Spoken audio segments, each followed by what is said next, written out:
don't you save up a bit more, have a few kids, and do this in like 10 years when you're a bit more stable? You think in 10 years, when I'm stable with a few kids, I would gamble it all in a restaurant? I replied. I don't think that'll ever happen. Well, I think this is insane, my mom said.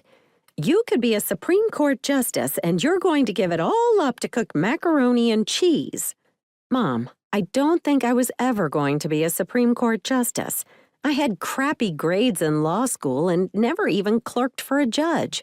Well, my mom said, I could have been on the Supreme Court, and I'll always regret it. I don't want you to make the same mistake. Mom, you're a speech therapist, I replied. You know what I mean, she said.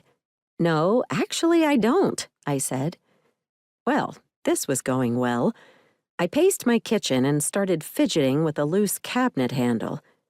Erin, my mother continued, you are so fortunate to have a stable profession. Why don't you just cook for fun like other people do? Go buy one of those fancy pizza ovens and put it in your backyard. Mom, I hate my work, and I don't think that making pizza on the weekend is going to fix that. The cabinet handle broke off the door and fell to the floor with a clang. My mother was undeterred by the commotion. What do you hate about being a lawyer? She asked. Everything. It's so destructive, I replied. The entire premise is that people fight with each other and you help them do it. Each side comes at it from the most selfish place possible, trying to slowly bankrupt the other both financially and morally, and then somehow you hope that this broken system leads to justice. Only it generally doesn't because the side that wins is frequently the one with either more money or worse ethics, and they push the other side into submission. I can't imagine a more depressing way to spend my days. I'd rather build something for a living rather than constantly destroying things. My mother paused while I collected the handle from the floor and placed it on my windowsill. Perhaps this was beginning to sink in for her. Then why not be a judge? She countered. Oy. Mom, I replied, that takes years to do, and then you are just a referee of this awful game instead of a player in it.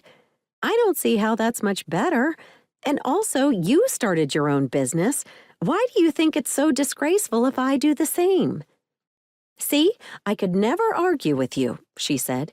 That's why you're such a great lawyer. You know, your grandparents survived the Holocaust and moved to America to give the next generation a better future. We have given you every opportunity, and this is what you're going to do with it? I can't believe you're going to throw your life away like this. You think I'm throwing my life away? I asked. Yes, I do, she replied. Buoyed by the loving encouragement from my family, I pressed on.